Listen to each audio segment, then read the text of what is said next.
Ask someone who drives it regularly, and they don't need to be told. This is apparently the most congested traffic area in the city, Bayview and Shepherd. Pretty well is. The traffic is just crazy. Realizing that gridlock is costing Toronto billions a year, the city took a closer look. I thought one way we could approach this is find some of the worst intersections and worst roads and say to ourselves, why is this a problem? And once we decide why it's a problem, then we can move on to the next step and say what might be the potential solutions. So a list of the 10 worst traffic areas was compiled. Bayview and Shepherd leading the pack, followed by Yonge Street from the 401 to Shepherd and York Street from Front to the Gardiner.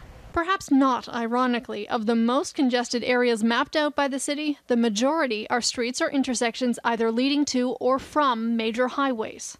At some point, people have to get off the expressway and use local streets to get wherever they're going. That was the whole myth of building an expressway into downtown Toronto. The solution a Toronto-based startup would like to see is time-based congestion pricing. The thought, drivers in areas identified as congested be charged to drive there at peak times. About 30% of the people in rush hour traffic don't need to be there at that time of day.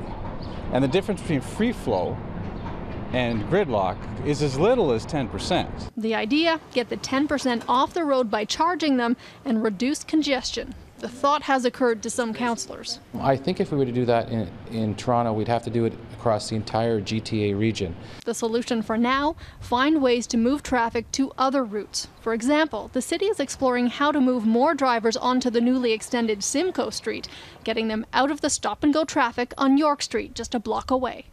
Congestion certainly isn't just limited to a top 10 list of bad streets and or intersections in the city.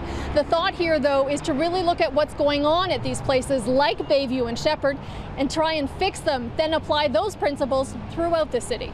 Back to you. We can dream. Laura Zilke, thank you.